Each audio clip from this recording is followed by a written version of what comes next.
At the Buffalo hangar, some new visitors have come to town. This is wild. So yeah, they're just rehearsing some scenes right now, and A film crew's making a drama set in the world of aviation. They've turned Buffalo into a backlot. they showed up with a team of about 60 people, and basically took over the hangar. The crew is using the hangar as a location, Buffalo's birds as props, That's a cut. and Mikey is their main consultant. The ramp, he would normally he would just go up the stairs into the plane and deal with shit. Yeah. So if there's an injured person, that would be the priority, of course. Everything else can wait. Cut. And that's a cut. I feel very fortunate that I got to work with the writers and directors, and they got some pretty wild ideas. It'll bring things, near focus. It's starting to work. Yeah. It looks like that's kind of neat. Everyone's on TV now. Now you know where Rod is. When they came in and asked if I would provide airplanes and facilities for a movie, my first action was no. That's not what I have these airplanes for. B-Mark. Here we go, and action! It was not at all appealing to me because a drama is one person's imagination, the writer. He hasn't been here, he hasn't done it. So I couldn't think of anything that they could come up with. It hasn't been done. And it's only going to get worse for Joe when they put his planes in the air. Early morning at the Buffalo hangar. We're heading to Fort Resolution. They're filming there, so we're going to be bringing there all their gear. We're taking 2 DC-3s, so we're going to be there all day. The 2 planes will transport the film crew and do some maneuvers for the camera. And then when he shows up, I'll shut down number 1, they can get on. Justin Simle will fly the first plane. Yeah, we should have 18 passengers on board today. The second plane will have 21. I guess when you're watching, you don't realize how many people it takes to put it together, and kind of like, wow, what do you need all those people for? Anyways, I kind of got a charge out of that.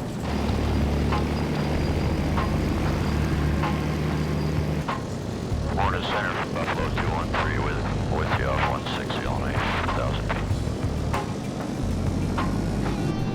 feet. As the DC-3 flies out, Joe heads into work. And he's still not happy to see his plane used as a prop. We have working machines, they're not really for somebody's imagination. I didn't want nothing to do with it. Well, at least it's nice morning. Yeah, this could have been a lot worse. But things are going to get much worse for Justin and Joe before this mission is over. Here we go. 150 kilometers south, the film crew is finishing its shoot in Fort Resolution.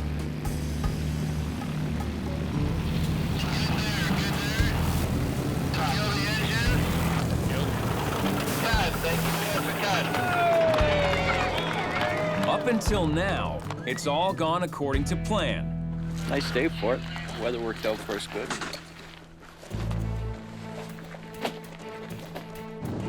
For the trip home, Justin trades co-pilots with the other plane. He needs to perform a check on co-pilot Al Garaluk. Al will fly with Justin in the DC-3 known as PNR. PNR, eh? Give this baby a try. Haven't flown this one yet, eh? No. All set? Sit. Al's an old hand on the C-46, but he's new to the DC-3. Yep. So we just roll her over. Here's your speed. Nice day for a rip. Oh, yeah, for sure. 45 minutes later, they make their approach into Yellowknife. An easy day on set is about to end with some real-life drama. Got a green light. And spades are locked, confirm. Yeah, before you land any of these types of airplanes, you need to make sure the pressure is up and the wheels are down and locked. The green lights say the gear is down and locked, but something isn't right. Oh, gonna give you a little more gear pressure. Yeah, that gear's going down in a hurry. Yeah, I see that. When the co-pilot pushes down the landing gear handle, fluid flows down the line, extending the gear. He then slides the handle back into neutral, cutting off the flow and sealing the pressure in. That positive pressure is one sign that the landing gear is locked and ready. Okay, yeah, it's just bleeding right off, full flap. I noticed that the pressure was decaying rapidly. Yeah, drop it again, a little more here. Justin has to risk landing or abort overshooting the runway. 95 or 103, check. Justin makes a last-second call. Yeah, it's not right, we're going around. Check. And aborts the landing. Set max power props. When something doesn't look right, you go around and figure out a plan. Hey, PNRS company. Was this saw you guys do an overshoot? Was that for filming or was that for a problem? Yeah, I went around. I got my landing gear pressure is bleeding off like son of a. Yeah, copy that. You guys just be safe up there, eh? But Joe already has a theory. Okay, go give me the manual. That Al didn't slide the handle fully into neutral. As soon as they told me what was going on, I knew what was the matter. I've been around the airplane a long time. I've seen it numerous times. Maybe the first time I seen it, I didn't realize what was going on either. To Joe, that means it was an unnecessary overshoot. And overshooting is a bad habit to fall back on. Weather or engine problems can keep a plane from climbing back out of its descent. The results can be tragic. Joe has no patience for any kind of risk. They fail to learn how it works. So if the system doesn't work exactly the way they want it, by how they throw their switches, they can't go back far enough and troubleshoot and say, what did I do wrong? But in the air, Justin has no idea about what's going on with his gear. Maybe throw a can in there, because it's gonna go down. I don't want to do this again.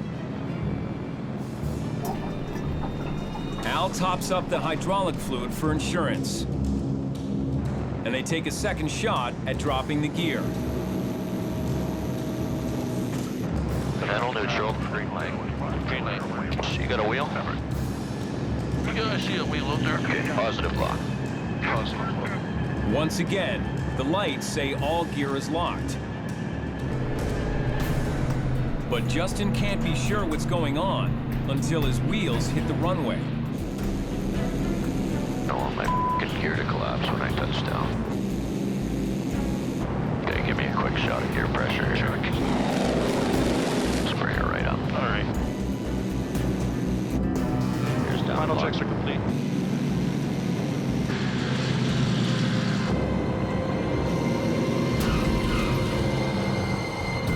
Ups are on our way. Gears holding. Check. Excellent. Gears holding there. Props forward. Got her.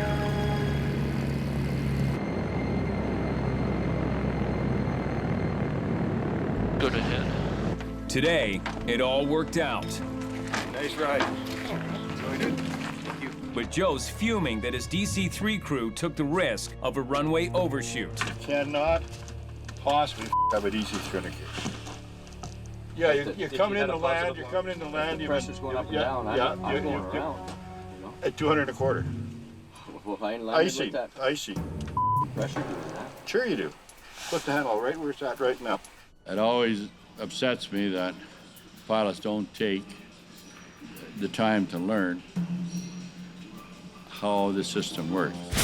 Joe believes that the hydraulic handle was in the wrong position, and that even if it wasn't, it doesn't really matter, because the DC-3 has two other locking systems. It's got a geometric lock, it's got a mechanical lock, and it's got a hydraulic lock. It's got 3 ways of locking it. You can say what you like, but had I, ignored the fact that something was wrong, and landed, and the gear would have collapsed, and maybe 27 people get hurt.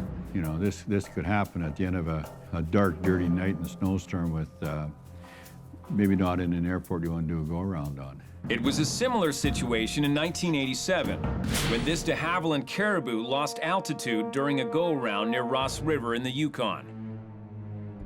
Ross River. They had everything in the world. They killed themselves. Why? go around.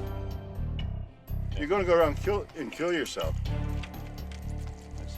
You're all iced up, you're out of fuel, you're down to 208. The guy yells, no gear pressure. Go around. Why? See how something so simple as that Can take you to a hill. Distract you. You're gonna go around. everybody's entitled to their opinion, right? But, you know, you got to make your call. And it's my call. But for Joe, any risk he sees as unnecessary is the wrong call. You got hydraulic pressure, you got geometric lock, you got mechanical lock, you got everything. It doesn't matter. PNR can't up. Yet tomorrow, Joe will have to fly an overshoot of his own. Where are you taking me now? The next morning on the Yellowknife ramp, Buffalo Joe is heading to a meeting that he'd like to avoid. Hey, Tyler? The film crew needs his special expertise. Hi. Joe McBryan. Anthony. They come up to you and they say, hey, we gotta have a DC-3 and we gotta do a crazy landing. Okay, what do you want? Let's go. The story is that one of the characters in the show, and he's a lousy pilot. His gear isn't down. He comes in over the runway and he pulls up, comes around for a second attempt at the landing. To play the part of a rookie pilot losing control of his DC-3, Joe will have to fly an overshoot. That's the plane. I just wanted to do what was expected. I didn't want to give him any more, any less. Okay, thanks a lot. But an overshoot is the exact maneuver that got Joe so riled up yesterday. So his mood is only getting worse. You guys are pigs. Who flew this thing last? Who was a co-pilot? It's a mess in here. Joe doesn't like the way his co-pilot Tyler has prepped the DC-3. Did you pre-flight this airplane? I did, yes. I was sitting here with the mag switches on and the brakes off. Now Joe's got to shake it all off and get his mind into the dicey and difficult flight ahead. Clear, takeoff runway 28. PNR ready to go. Once this guy clears, I'll let him go. Okay, he's got clearance. Okay, I want 45. 45.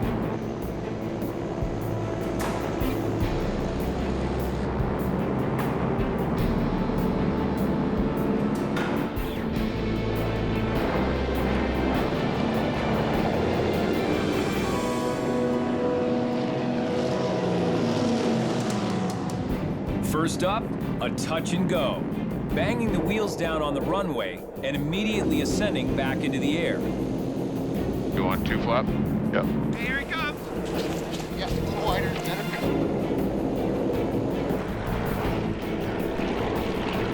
To fake a rookie fighting the wind, Joe cranks the yoke.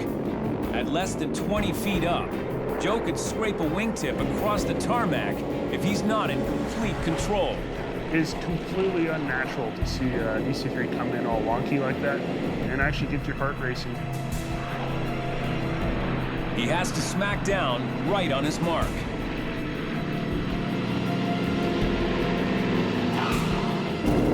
Now he has to bounce again and get back up in time. That was just the warm-up.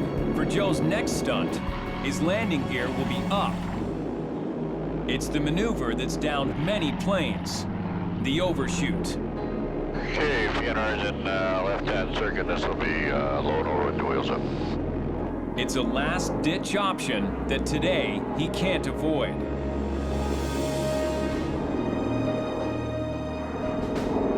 When I go by the wheels up, do they want it sort of squiggly, like rocket, rolled and a little better straight level?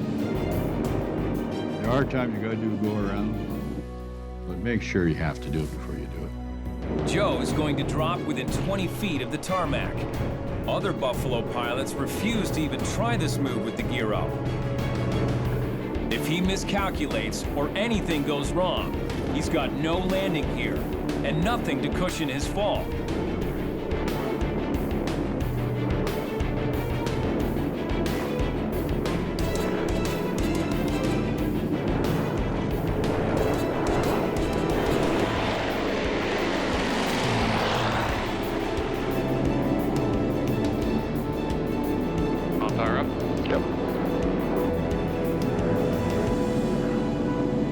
Joe's not only nailed the move, he had fun doing it. What do you think? It's always fun to fly the airplane and to toss it around. It was something different. All I can say is, my father was in control the whole time, but he made it look like he wasn't. And, maybe he's a good plane actor. You ever had to fake an orgasm? Same thing. A little adventurous flying has cheered Joe right up.